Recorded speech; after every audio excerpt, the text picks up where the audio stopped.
Hello, welcome to the ambition of study life. Ambition of study life में आपका स्वागत है। शुरू करते हैं आज के डेली करंट अफेयर्स 2 मार्च 2026 के।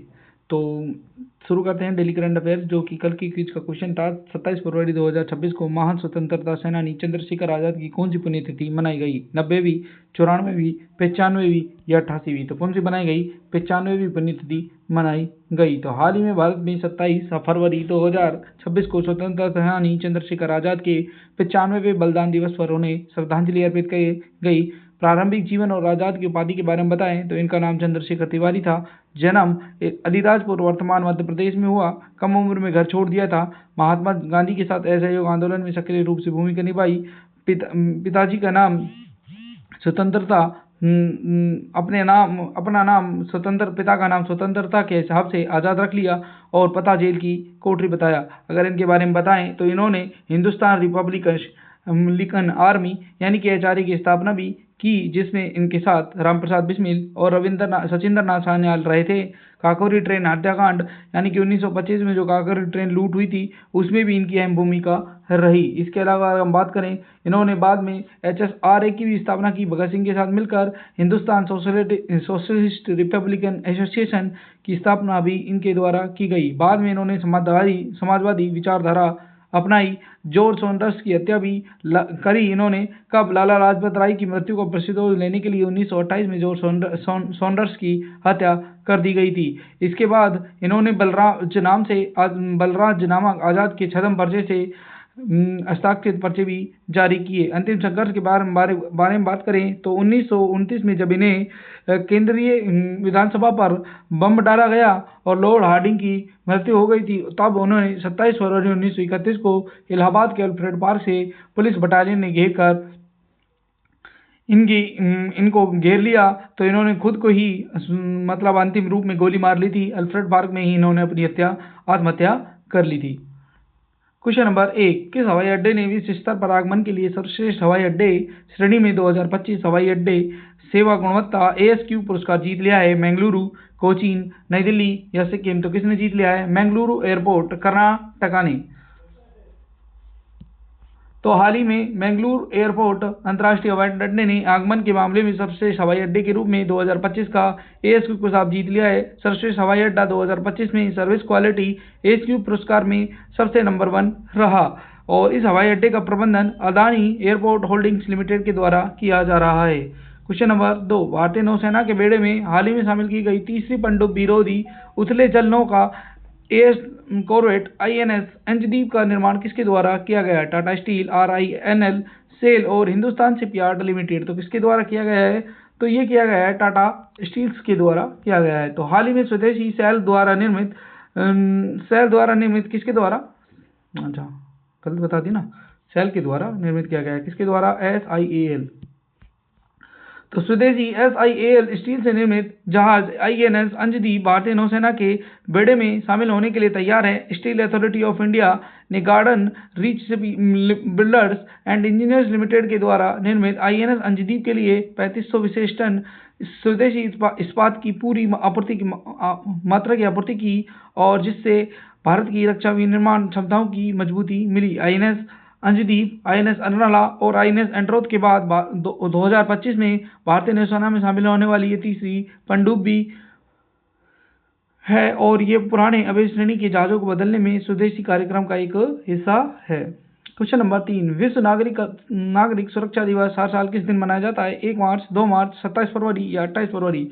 तो हर साल 1 मार्च को वर्ल्ड सिविल डिफेंस डे मनाया जाता है। तो कब मनाया जाता है? 1 मार्च को मनाया जाता है। हर साल 1990 से हम इस दिवस को मनाते हुए आ रहे हैं। तो विश्व नागरिक सुरक्षा दिवस 1 मार्च 2026 को लचीले टिकाऊ भविष्य के पर्यावरणीय जोखिमों का प्रबंधन थीम पर मनाया जा रहा है। ये दिवस नागरिक सुरक्षा के महत्व के प्रति जागरूकता बढ़ाने के लिए समर्पित है। इसका उद्देश्य आपदा प्रबंधन में लगे कार्मिकों के प्रयासों का सम्मान और 1990 से मना रहे। इसके अलावा 1 मार्च को ही हम दूसरा दिवस जीरो डिस्क्रिमिनेशन डे यानी कि शून्य भेदभाव दिवस भी मनाते हैं, जो संयुक्त राष्ट्र के द्वारा हर साल मनाया जाता है। ये दिवस सभी प्रकार के भेदभावों को समाप्त कर वैश्विक एकजुटता को प्रोत्साहित करने का इसका उद्देश्य है और पहली बार 2014 में इसको मनाया गया था।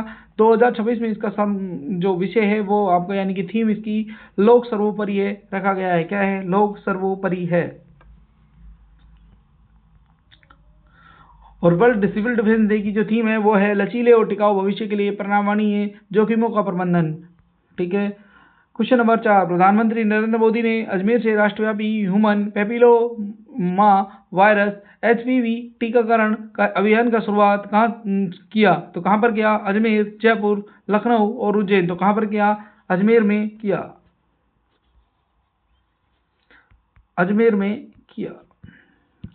तो हाल ही में 28 फरवरी 2026 को प्रधानमंत्री नरेंद्र मोदी ने अजमेर से 14 वर्षीय लड़कियों के लिए राष्ट्रव्यापी मुफ्त HPV टीकाकरण अभियान की शुरुआत की। प्रधानमंत्री नरेंद्र मोदी ने अजमेर से राष्ट्रव्यापी टीकाकरण की शुरुआत गर्भाशय गिरवा कैंसर से बचाने वाले HPV टीकाकरण से शुरू की। इस अभियान के में गार्डेसिल नामक एक ट्रिवलेंट वैक्सीन का उपयोग किया गया है, जो HPV टाइप 16 और 18 सर्वाइकल कैंसर के कारण बनते हैं और टाइप 6 और 11 से सुरक्षा प्रदान करती है। ये टीकाकरण स्वैच्छिक और सरकारी स्वास्थ्य केंद्रों जिसमें आयुष्मान आरोग्य मंदिर जिला अस्पताल में शामिल है उनमें मिलेंगे। इसके अलावा सालाना 80,000 नए मामले देखने को मिलते हैं, 42,000 से अधिक मौतें होती हैं और ये अभियान स्वास्थ्य और परिवार कल्याण मंत्रालय की प्रमुख पहल बन गई है। क्वेश्चन नंबर 5, रसायन और उर्वरक मंत्रालय में पुनर्गठित हिंदी सलाहकार समिति के प्रमुख किसे नियुक्त किया गया है? JP नड्डा, हरदीप पुरी, अमित शाह और नरेंद्र मोदी। तो किसे किया गया है? हमारे प्रधानमंत्री कौन? JP नड्डा को। इसके अलावा केंद्रीय मंत्री श्री जगत प्रसाद नड्डा रसायन उर्वरक और स्वास्थ्य कल्याण मंत्री को रसायन उर्वरक मंत्रालय की पुनर्गठित हिंदी सलाहकार समिति का अध्यक्ष नियुक्त किया गया है। फरवरी 2026 में यह पुनर्गठन समिति में आधिकारिक कार्यों, नीति निर्माण, सार्वजनिक संचार और राजभाषा नीति के कार्यान्वयन में हिंदी के प्रगतिशील उपयोग को मजबूत करने का लक्ष्य रखता है। क्वेश्चन नंबर 6, भारत ने प्रदूषण कम करने के लिए पहला परिणाम आधारित पर्यावरण पुरस्कार जीरो प्राइज लॉन्च किया। पुरस्कार राशि कितनी है? 1 करोड़, 5 करोड़, 7.5 करोड़ या 10 करोड़। तो इसमें टोटल राशि कितनी है? 5 करोड़। तीनों कैटेगरियों में 1 करोड़, 1 करोड़, 1 करोड़ दी जाएगी। इसके अलावा 2 करोड़ उनसे संबंधित चीज़ों में दी जाएगी। तो हाल ही में भारत सरकार ने जीरो प्राइज का अनावरण किया। देश का पहला परिणाम आधारित पर्यावरण पुरस्कार है, जिसे वायु, जल और भूमि प्रदूषण में सत्यापन योग्य कमियों को प्रोत्साहित करने और मान्यता देने के लिए डिजाइन किया गया है। पुरस्कार में टोटल 5 करोड़ का पुरस्कार है। 3 श्रेणियों वायु प्रदूषण, जल प्रदूषण और भूमि और मृदा प्रदूषण में 1-1 करोड़ रुपए दिए जाएंगे। ये पुरस्कार वादो इनपुट के बजाय मात्रात्मक परिणामों के माध्यम से स्थापित किया गया है, जो मिशन लाइफ, स्वच्छ भारत और नेट जीरो महत्वाकांक्षाओं के तहत परिणाम उन्मुख कार्यवाही के लिए भारत के प्रयास के लिए संरक्षित है। प्रति श्रेणी पुरस्कार 1 करोड़ रुपए। पुरस्कारों में टोटल 3 करोड़ और शेष राशि प्रशासन, सत्यापन और भविष्य के विस्तार के लिए होने वाली संभावनाओं में खर्च की जाएगी। क्वेश्चन नंबर 7, PM श्री योजना की तर्ज पर CM श्री स्कूल कौन राज्य सरकार लॉन्च कर रहा है? हरियाणा, नई दिल्ली, उत्तर प्रदेश या गुजरात। तो कौन कर रहा है? तो हाल ही में हरियाणा सरकार ने CM श्री स्कूल खोलने की घोषणा कर दी है। तो हाल ही में हरियाणा के शिक्षा मंत्री महिपाल डांडा ने 25 फरवरी 2026 को हरियाणा विधानसभा बजट सत्र के दौरान ये बात की कि PM श्री स्कूल योजना की तर्ज पर एक राज्य स्तरीय पहल CM श्री स्कूल आगामी लॉन्च करने की घोषणा की गई। अगर हम बात करें तो PM श्री स्कूल को बोलते हैं प्रधानमंत्री स्कूल फॉर राइजिंग इंडिया। ये केंद्र प्रायोजित पहल है, जिसे 2022 में 14,500 से अधिक मौजूदा स्कूलों को मॉडल संस्थानों में अपग्रेड करने के लिए लॉन्च किया गया था। Question number 8, Hindustan open oil exploration company limited HOC ने MD एंड CEO किसे नियुक्त किया है? बरूरुचि मिश्रा, रामास्वामी जीवनानंदम, आशीष के मुखर्जी या अनुश्री रॉय। तो किसे किया है? बरूरुचि मिश्रा को। तो हाल ही में Hindustan oil exploration company limited HOIEC ने अपने जो पुराने MD एंड CEO रामास्वामी जीवनंदम उनको हटाकर अब बरूरुचि शर्मा को नया MD एंड CEO के रूप में घोषित करने की घोषणा कर दी है, जो भारत की प्रमुख स्वतंत्र अपस्ट्रीम तेल और गैस कंपनियों में से एक नेतृत्व परिवर्तन का संकेत है। क्वेश्चन नंबर 9, मिशन वसुंधरा 3.0 कहां पर लॉन्च किया गया? अरुणाचल प्रदेश, असम, तेलंगाना या झारखंड? तो कहां पर किया गया?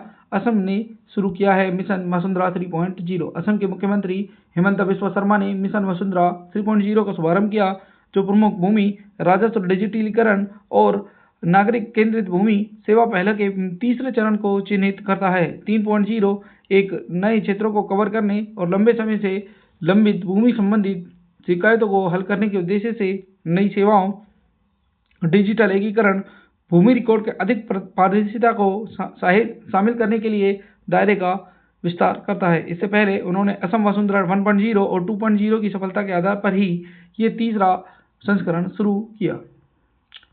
क्वेश्चन नंबर 10, AI के साथ दुनिया का सबसे बड़ा सोवरेन फाइनेंशियल क्लाउड किस देश ने लॉन्च किया? ओमान, सऊदी अरब, UAE और कतर? तो किसने किया? UAE ने कर दिया। तो डिजिटल क्षेत्र में एक महत्वपूर्ण कदम उठाते हुए संयुक्त अरब अमीरात के केंद्रीय बैंक CBUAE ने विश्व की पहली संप्रभु वित्तीय क्लाउड सेवा अवसंरचना का अनावरण किया है। G42 की सहायक कंपनी कोर 42 के साथ साझेदारी में विकसित ये प्लेटफॉर्म विशेष रूप से UAE के वित्तीय क्षेत्र के एक सुरक्षित AI संचालित डिजिटल आधार प्रदान करने के लिए डिजाइन किया गया है। ये पहल सुरक्षित, विनियमित और नवाचार संचालित वित्त में अग्रणी बनने की दिशा में एक महत्वाकांक्षा को बल देती है। क्वेश्चन नंबर 11, कुनू राष्ट्रीय अभियान में किस देश से आए 9 चीतों का स्वागत किया गया? नामीबिया, दक्षिण अफ्रीका, कांगो और बोत्सवाना? तो कहां से किया गया? बोत्सवाना से। हाल ही में भारत में बोत्सवाना से 9 नए चीते आएंगे और टोटल अब भारत में चीतों की संख्या कितनी हो गई है? 48। कितनी हो गई है? 48। तो 28 फरवरी 2026 को बोत्सवाना जिले से 9 चीते, 6 मादा, 3 नर मध्य प्रदेश के कुनू राष्ट्रीय उद्यान में पहुंचे। भारत के ऐतिहासिक चीता पुनर्वास परियोजना के नवीनतम चरण को उल्लेखित करता है। केंद्रीय वन पर्यावरण मंत्री भूपेंद्र यादव ने 3 चीतों को विशेष रूप से निर्मित संगरोध बाड़े में छोड़ा और इस घटना को जैव विविधता संरक्षण में महत्वपूर्ण बताया।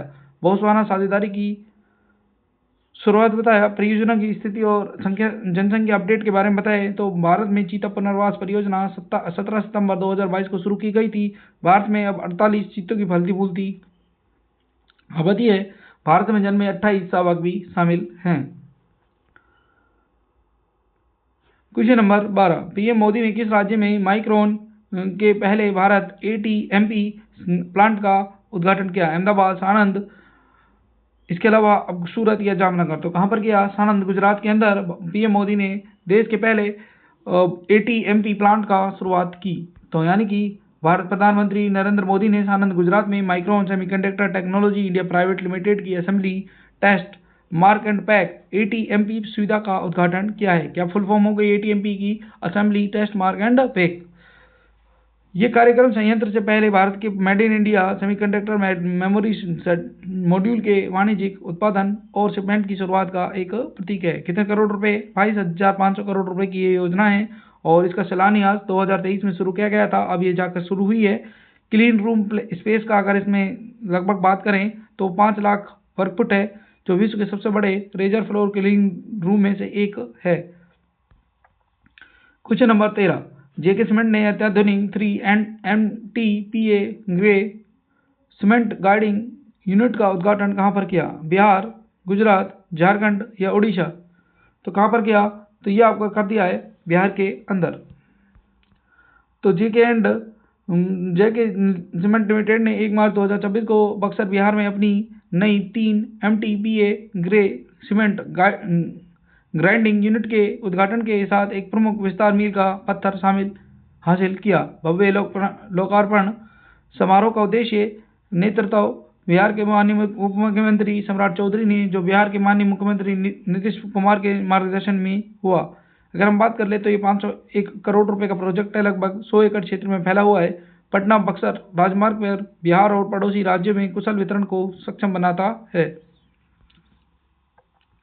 फिर हम बात कर लें 14 नंबर क्वेश्चन की। 67 साल के लंबे इतिहास के बाद पहली बार रणजी ट्रॉफी का प्रतिष्ठित खिताब किस राज्य की टीम ने जीत लिया है? जम्मू कश्मीर, विदर्भ, सौराष्ट्र और महाराष्ट्र? तो किसने जीत लिया है? जम्मू कश्मीर ने 67 साल के लंबे इंतजार के बाद रणजी ट्रॉफी जीत ली है।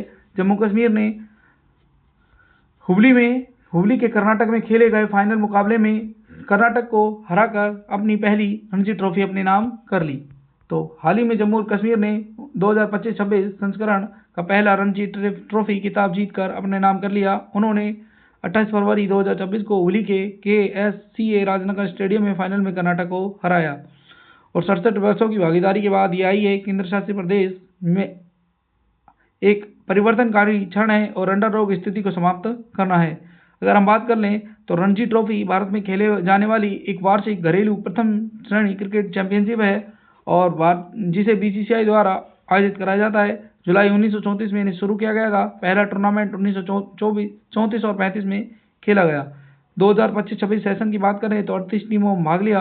28 राज्यों में से प्रत्येक की कम से कम एक टीम और 8 में से 4 केंद्र शासित प्रदेशों की टीमें भी शामिल थी। इसके अलावा कई राज्यों की 2 टीमें भी शामिल रही। Question number 15, recombinant cells and sensors के लिए केंद्रीय सुविधा का उद्घाटन कहाँ किया गया? गुवाहाटी, इंदौर, जयपुर या तिरुवनंतपुरम? तो कहाँ पर किया गया? तिरुवनंतपुरम में किया गया। कहाँ पर किया गया? तिरुवनंतपुरम में किया गया। तो हाल ही में केंद्रीय विज्ञान और प्रौद्योगिकी राज्य मंत्री डॉक्टर जितेंद्र सिंह ने तिरुवनंतपुरम केरल में BRIC राजीव गांधी जैव प्रौद्योगिकी केंद्र में अत्याधुनिक centre facility for recombinant cells and sensors का उद्घाटन किया। 60 करोड़ की लागत से ये संस्थान बना है और इसके अंदर आपको लक्षित विशिष्ट औषधि शोध, इसके अलावा screening, medical genomics, agri genomics में प्रगति को महत्वपूर्ण रूप से गति देने के लिए डिजाइन किया गया है। इसके अलावा प्रोफेसर VPN नंपुरी द्वारा लिखित पुस्तक क्वांटम फिजिक्स 100 मैजिकल ईयर्स का भी विमोचन किया गया। आज का क्वेश्चन जिसका आंसर आपको कमेंट बॉक्स में कमेंट करके बताना है। 28 फरवरी 2026 को भारत के प्रथम राष्ट्रपति डॉक्टर राजेंद्र प्रसाद की कौन सी पुण्यतिथि बनाई गई? 63वीं, 64वीं, 65वीं या 68वीं? इसका आंसर आपको कमेंट बॉक्स में कमेंट कर बताना है। तो ये थी आज की आपकी करंट अफेयर्स। आई होप आपको अच्छी लगी होगी। चैनल को लाइक करें, सब्सक्राइब करें, शेयर करें और हमारे टेलीग्राम चैनल पर आप जुड़ सकते हैं। वहाँ पर आपको संपूर्ण PDF मिल जाएंगी। तब तक के लिए मिलते हैं अपन नेक्स्ट वीडियो में। धन्यवाद।